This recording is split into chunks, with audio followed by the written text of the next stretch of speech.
Hello, students. Today we are going to continue talking about the sounds of poetry.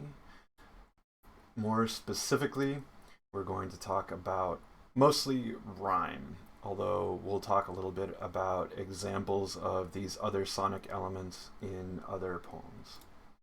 And it's important to remember anytime you're thinking about the way sound works in a poem that you're reading or in a poem that you're writing, how it adds to or emphasizes the meaning of the poem. What does it mean for the reader? What does it mean for the speaker? So first, we're going to talk about rhyme. Full rhyme or perfect rhyme or true rhyme is probably the rhyme that you're all familiar with, which is when two words rhyme completely, like ball and call and fall and so on. The important parts of rhyme for our ears are the last stressed syllable and the sounds that come after it, so the final vowels and consonant sounds. Ball and call have different opening consonant sounds, but everything that comes after that rhymes, and that is the one stressed syllable in the word. We have another example, important and comportment. The stressed vowel sound, the O in the middle syllable, is the same. The unstressed vowels are pronounced the same, the schwa sound, which is an unstressed vowel sound in English, and then the ending consonants are the same. So important and comportment sound like a full rhyme to us, even though a lot of the sounds are a little different. These are the rhymes that you're familiar with. You would probably instantly hear these and identify them as rhyming words if you're a native English speaker. A lot of different languages and cultures use rhyme, especially when teaching language to children, but rhyme works differently in some other languages. The other kind of rhyme is slant rhyme or off rhyme, near rhyme, half rhyme. All of those phrases are used. And that is when the vowel sounds or the final consonants or both are a little different. There still must be some kind of similarity between the words, or it just doesn't count as rhyme at all. No one would believe it. And we have some examples of this that we'll see later on. Usually full rhyme is used for a purpose. Remember that anytime you are including sound elements in your poetry, you want to think about the meaning. So full rhyme is often used to emphasize a connection between words or to show some kind of surprising disconnect between the words. So if someone is ill, they might take a pill, right? That's a pretty straightforward connection. If you see a flower as big as a tower, we're talking, that's a surprising thing to rhyme those two things. We don't expect to see a really, really tall rose, a 10-foot tall rose, or a 10-story tall rose for that matter. Or we might be emphasizing the difference between flowers, a natural thing, and buildings, towering buildings, which is something that is constructed. Slant rhyme, on the other hand, almost always emphasizes a disconnection or shows that something is wrong, or the poet wants to draw attention to one particular set of lines or set of rhymes, especially if they've made a pattern of full rhymes in the past in the poem. If you remember back to the Joya essay, the reading from last week, Joya emphasized how building patterns and then breaking them in interesting ways is important for poetry. And that holds true for all of these sonic elements as well. If we have a pattern of full end rhymes, then breaking that to use slant rhymes is something that should draw the reader's attention. The final reason we might see a slant rhyme is because the poet just couldn't make a rhyme work. This is the least common thing. If a poet is thinking about sound to the point where they're working on rhyme, they're probably going to be able to find a full rhyme if they want one. So let's talk about sonic elements in some of the poems that we've gone over in class. First, Sunday Afternoons doesn't have many what I would think of as consonants or assonants, use of vowel or consonant sounds to try to draw meaning, or at least I haven't found any. What it does do is use a lot of concrete sentences early on, which is how a child would think. There are very declarative things that our speaker rather is saying. And the sentences get complicated as the poem goes on. They get more and more complicated. And this is something that your reader will be able to hear. Short declarative clauses versus long convoluted phrases, those things will stand out to a careful reader. Also, later in the poem, we have what's called cross-stanza enjambment. Enjambment on its own is when a line is not punctuated at the end. So a reader must go through a line and then their eyes have to carry on to the next line in order to complete the phrase or to complete the sentence.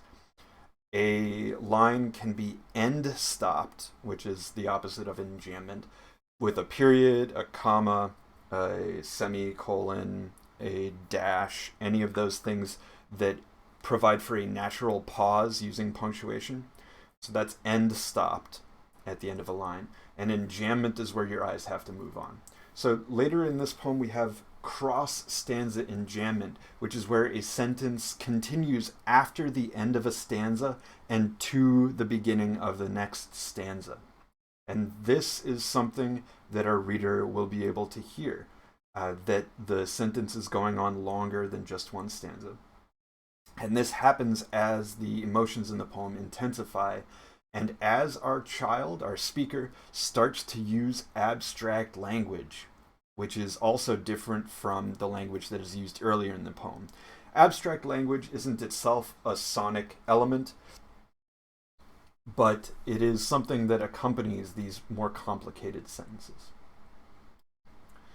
In the poem One Art by Elizabeth Bishop, we have repeated lines, which is following a particular form called the villanelle that is supposed to mimic the movements of a dance, the repeated movements of a dance. And they mirror in this poem the speaker's repeated act of losing things.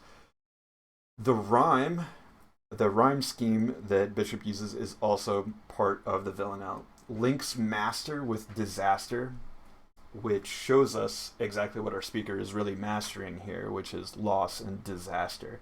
And if you look at the other rhymes, we have master, disaster, the slant rhyme fluster, and there's an internal rhyme, which is when things inside a line rhyme with other things either at the end or inside lines. Fluster and lost door are rhymed there. Gesture is another slant rhyme with master and disaster, our other end rhymes. So Bishop is perhaps trying to emphasize using these slant rhymes that something is wrong in the poem. It isn't all happy the way that the speaker might want us to believe.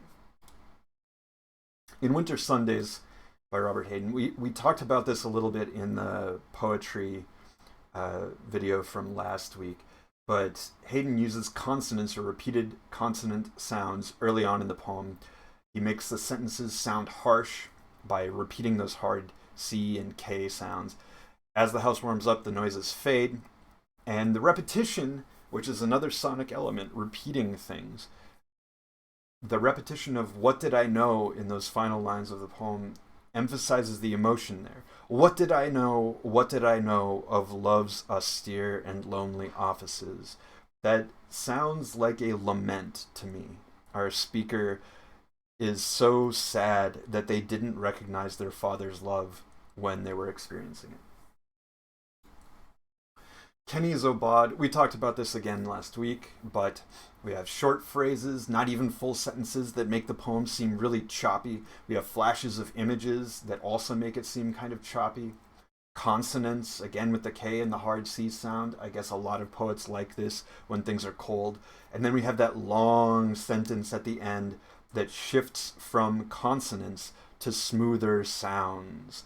So we have longer vowels in the last few lines, and instead of the k sound, we get a lot of S, V, the TH sound, all of those that allow your voice to continue through a sentence. Why Brownlee Left by Paul Muldoon. We talked again about the missing I am in the first line, which shows us that something in the poem is missing. And then we have that use of slant rhyme through most of the poem, which I alluded to in the video from last week, but we didn't get into it. I said I would get into it now. And that is here. So we've got a couple of full rhymes. I hope this is large enough in the video that you can read it. If you can't, go pull up Why Brownlee Left and take a look. But we have full rhymes with went and content. And then now rhymes with plow.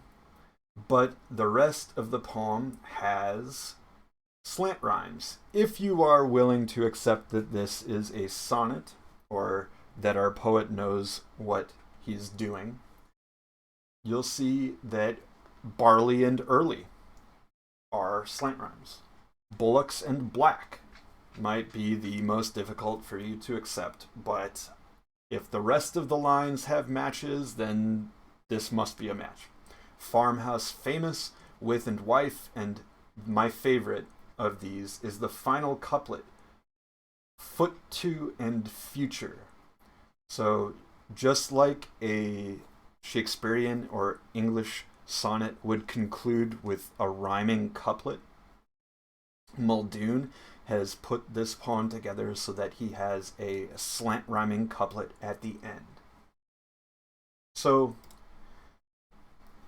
because we know that a sonnet usually has a very regular rhyme scheme, usually uses a lot of full rhyme, this sort of rhyme scheme where we have a couple full rhymes and then a lot of slant rhymes adds more weight to our claim that, first off, this is a sonnet. Muldoon is using a rhyme scheme, but something is wrong, right? The poem starts out more or less okay. We've got nearly iambic pentameter. We have went and content as our first set of rhymes, which are full rhymes.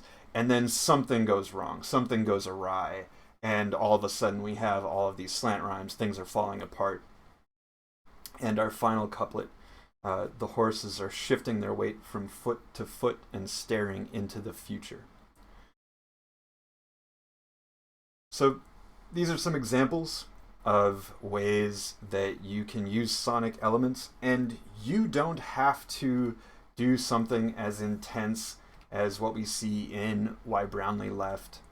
You should, however, think about what the sounds of your words mean to your readers, mean to the people who will listen to your poem.